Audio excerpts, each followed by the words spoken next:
breath. Lee, where are you? Lee, come on! Check, test, check.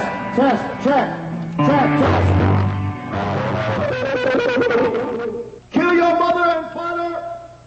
Establish the new order. Never enemies. You must not defy. Weakness is disease.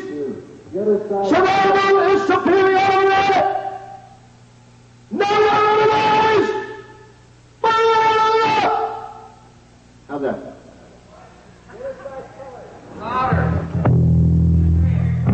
Oh, let's see. Steal the money from your mother, buy a gun. We destroy the family. Kill your mother and father. We destroy the family. Isn't that nice? Welcome to a concert in the San Fernando Valley.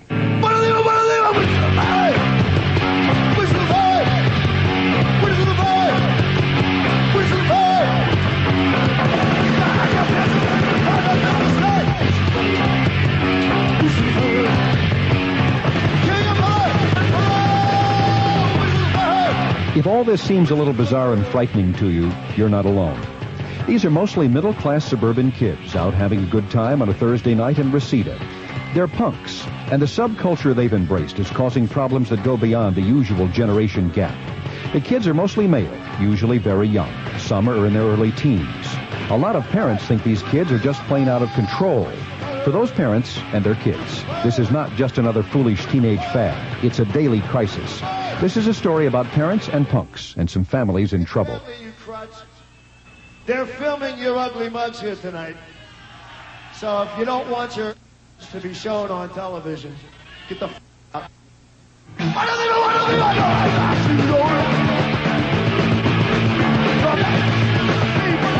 Believe it or not, this is not a full-scale riot. There are rules in all this bedlam, and the rules are being enforced. Yes, there is spitting and slam dancing and backflips into the crowd, but intentional violence and serious injuries are not common.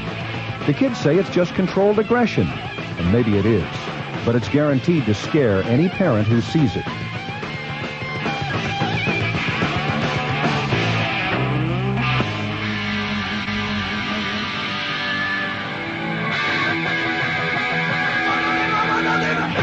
It should be noted that all this activity is incited by music. That's another thing that frightens parents. In fact, this is a local band called Fear. The lyrics are hostile, crude, and the beat is frantic.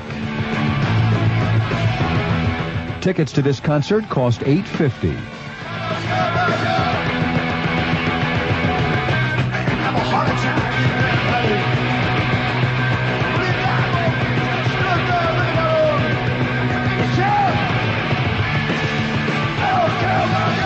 It's about living in New York and Philadelphia. About bums laying in snot and puke with flies crawling all over them in the heat of July mornings with 3 or 4 bottles of cheap wine in their gut, and the cars running them over and the cops throwing them into the back of the pig wagons with the pitchforks, and people rolling them, and flies everywhere, and drunks on your doorstep, and freezing to death in the wintertime, people pushing in front of the subway, get tuberculosis, millions of queers, like that. This is real communication. Yeah, if you go see jazz, they just sit there and talk. They don't even understand what's going on the bandstand. At least here, everyone's paying attention. They don't all like it, but they're all listening. Yeah, at least you feel like you're alive for once. Let's have a war! Blame it on the middle class! Let's have a war! General Motors get fat like last time! Let's have a war! Give thanks to the queers! Let's have a war! The enemy is within!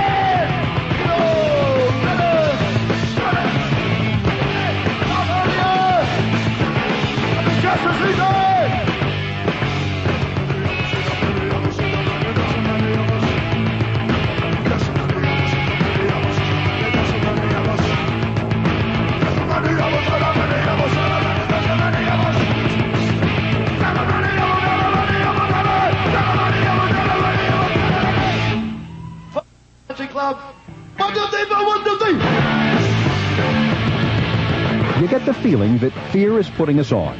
Their music is satire, grotesque satire, but satire nonetheless. That's probably not much comfort for parents if their kids are young, unsophisticated, and take the punk message seriously.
It's a theory of life. It's what you believe in. Punk rock is something that you dedicate yourself to. Just because we're different, they have a spaz attack. Believe in the anarchy, man. It's going to be the way. It's not hard to understand why some of these kids' parents think something is desperately wrong, or why they feel frightened and helpless when their kids turn into punks. When we come back, you'll meet a family in crisis, where punks and parents clash in a suburban battle zone.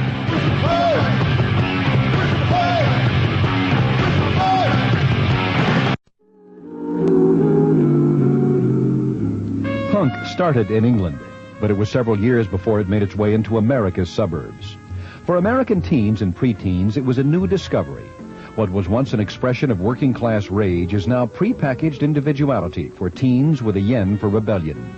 Punk may well be dead in London and New York, but it's alive and well in suburbia. Meet the Hodges. Ron Jr., his sister Rhonda, Ron Sr., and Carolyn. They were a happy family who lived a quiet suburban life. Ron Jr., 15, was a junior high school football star. Rhonda, 16, was a cheerleader. Now, the kids are punks. And for the Hodges, that's a big problem. They were thinking of putting me in a mental hospital for a while, because they figured I didn't want to live here, so they put me in a mental hospital. Thought I was crazy or something. It was because I changed. The punk movement seems to be totally anti-parent, but especially anti-mother. And of course, it leaves me wondering, well, what did I do? What did I do? When I first got into punk, I was saying, well, I'm not going to become anti-parent. And now I'm really anti-parent. I just changed. This is a kid that changed from a top athlete and an honor student to a kid that was ready to drop out of school, didn't care about grades, doesn't care about athletics, doesn't care about anything except maybe listening to the music. He has no goal. Well, we ran away because, we felt we didn't have any freedoms or anything. They cannot just take one drink. They're going to drink to get high. You're saying they. Well, you've done some drinking. I've had maybe the equivalent of 1 glass of beer.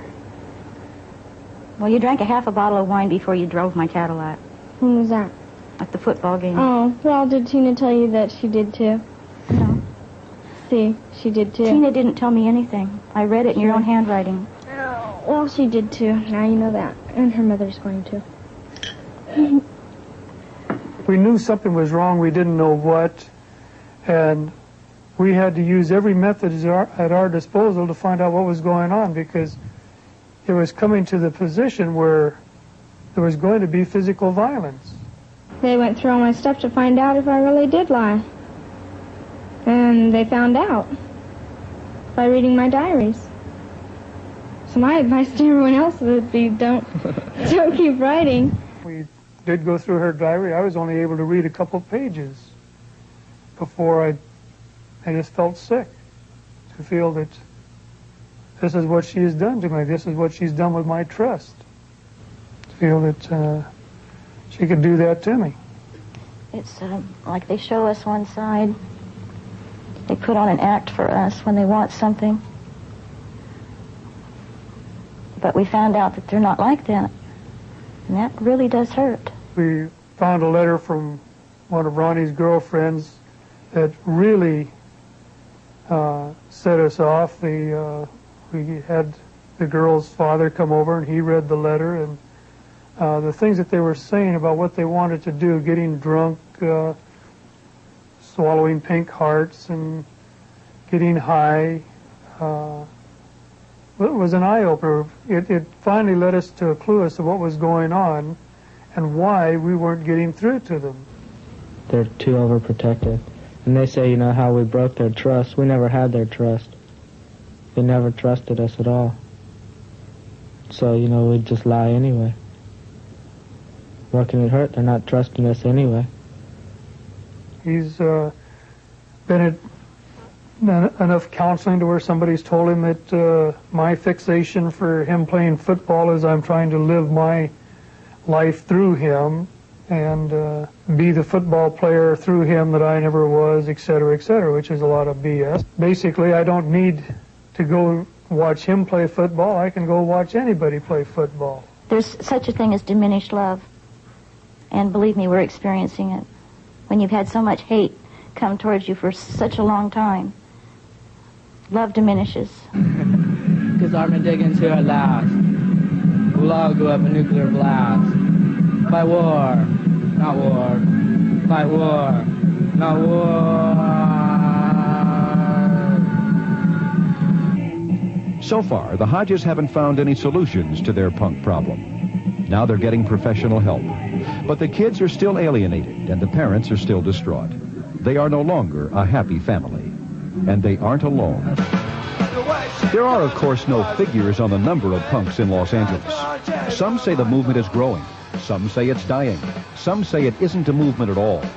Maybe it's just a phase these kids are going through. Someday all these kids will be happy, well-adjusted adults. In the meantime, there's a big question facing a lot of parents and kids. Can the family survive this phase?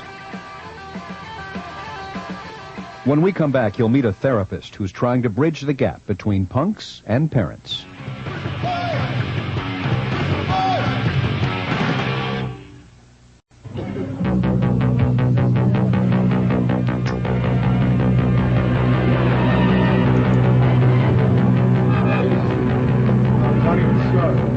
Sometimes parents just can't understand. The kids do strange, violent dances at concerts where they're searched like maximum security prisoners.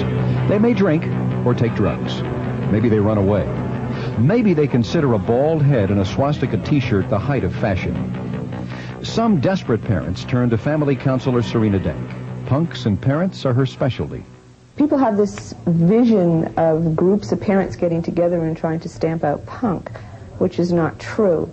Parents of punkers is a group of people that get together, discuss ways of coping, of understanding, information, and it also involves the teenagers. It's not just the parents.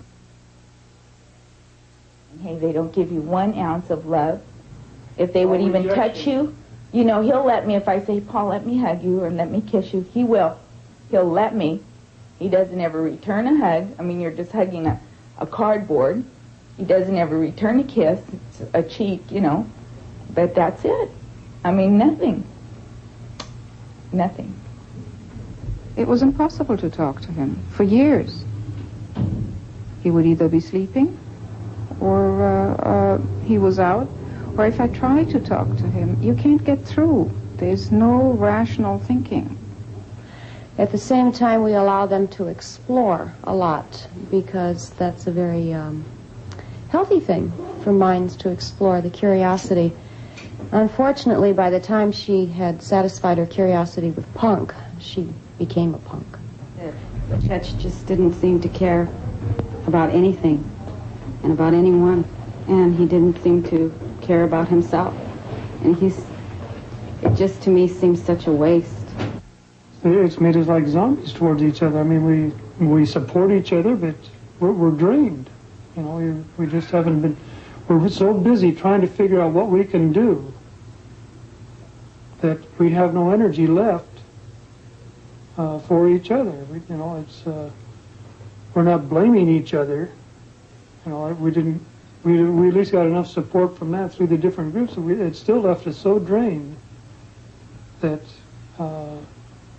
It just put our relation on a plateau that is, we're like good friends, or friends anyway, not necessarily even good friends.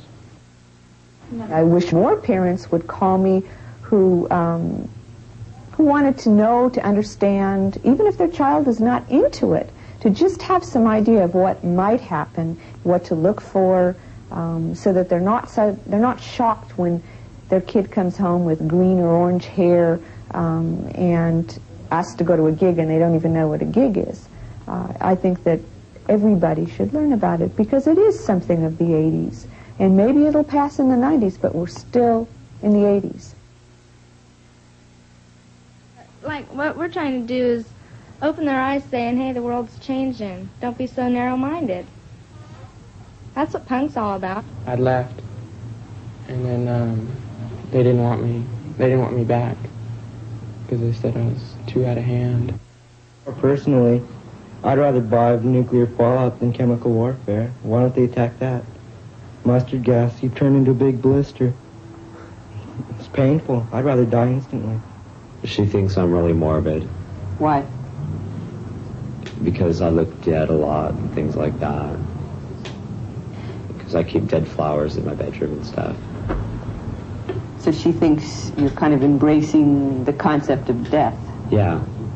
Are you? Not really, no. I don't want to bring another human being, another life form into a world that just sucks. This world is terrible. There are, of course, no final answers or cures to be found in these therapy sessions. They do provide parents with basic information about punk and all its rituals. For the kids, it's a chance to talk with at least one adult who is trying to understand without judging. Dank is not a deprogrammer. She simply tries to get parents and punks to talk together, which may be the first step. We're all talking about future, and you drop out of school when you're 12 or 13 or 14. How do you think you'll get back into it, or how does one get back into it after you drop out? I used to do really good in school until I stopped going. Just got bored of it. I'd sit in class and stare at the walls. I wouldn't take anything that the teachers said. Test would come around and I wouldn't know what they were talking about. We had to try to save all the young people, because young people is the future of the country. I tell him, hey, if I drop dead, you'd walk right over me and go out to your friends. Does that hurt? Oh, yeah, it kills me. Why does it hurt you? You know, your own kid. You know, somebody that you love. It's been very difficult for me, and I think it's been very difficult for Oliver. Cut up, broken hands. It's difficult for me to speak right now. After watching this little therapy session, it's important to remember that this is not the first generation to bring parents to tears. Teenagers have always had a special talent for that. And you have to ask a question. Are these kids troubled because they're punks? Or are they troubled because some teens are always troubled?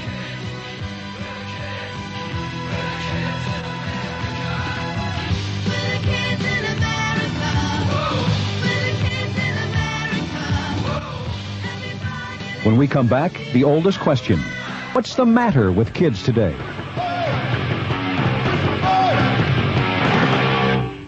Kids, I don't know what's wrong with these kids today. I'm a punk. I'm dissatisfied with your society, man. Kids, who can understand anything they say? It just means individuality. Kids, they are disobedient, disrespectful oafs. Noisy, crazy, sloppy, lazy loafers. They think I'm like going crazy or something. While we're on the subject, kids, you can talk and talk till your face is blue. I think they're more worried about the car. They're all, you didn't get the car back too, like you said, you know. It's like that. It's not really me. I guess they think I could handle myself. Why can't they be like we were, perfect in every way?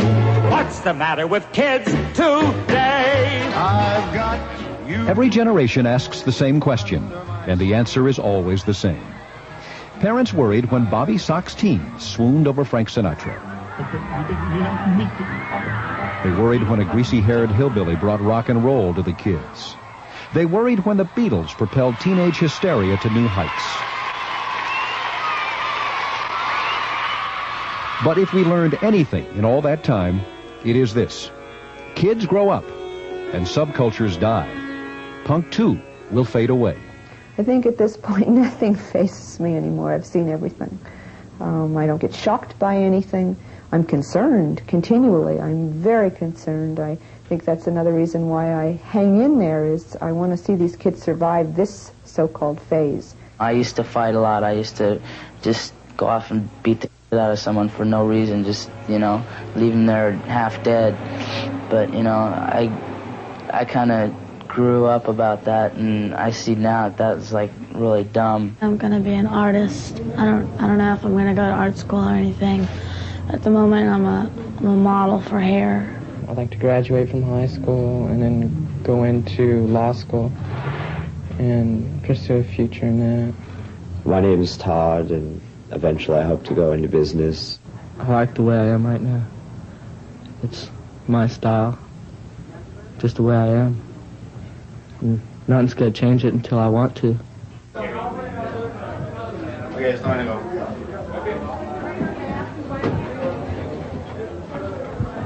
He was about to crunch salute yous. Sure.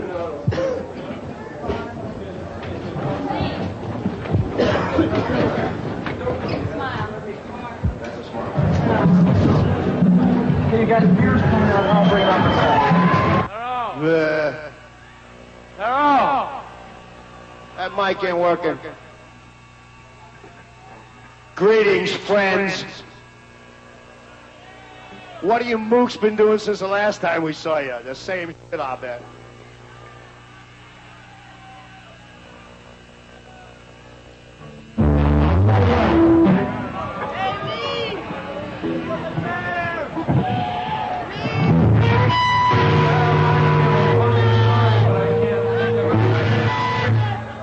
You give a f***, no one's offended, right? Hey, there's a big loogie in my beer. How could that Just plain out of control. For those parents and their kids, this is not just another foolish teenage fad. It's a daily crisis. This is a story about parents and punks and some families in trouble. They're filming your ugly mugs here tonight. So if you don't want your to be shown on television, get the f*** out.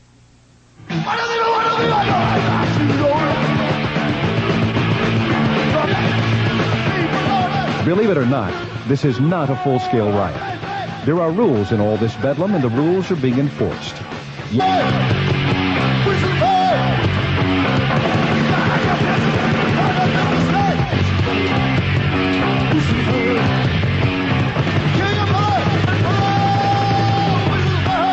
If all this seems a little bizarre and frightening to you, you're not alone. These are mostly middle-class suburban kids out having a good time on a Thursday night in Reseda. They're punks, and the subculture they've embraced is causing problems that go beyond the usual generation gap. The kids are mostly male, usually very young. Some are in their early teens. A lot of parents think these kids are just...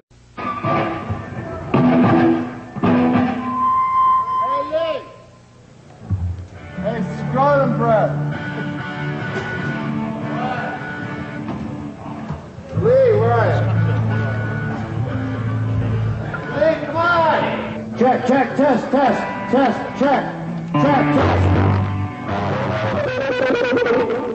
Kill your mother and father. Establish the new order. No enemies. You must not defile. Weakness is disease. Survival is superiority. No enemies. How's that?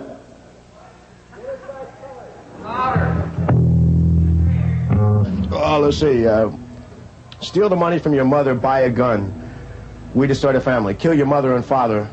We destroy the family. Isn't that nice? Welcome to a concert in the San Fernando Valley.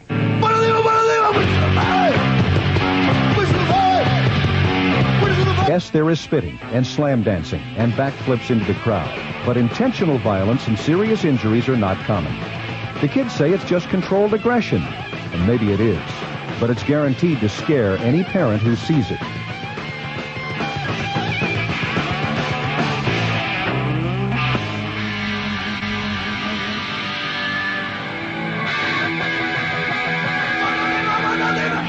It should be noted that all this activity is incited by music. That's another thing that frightens parents. In fact, this is a local band called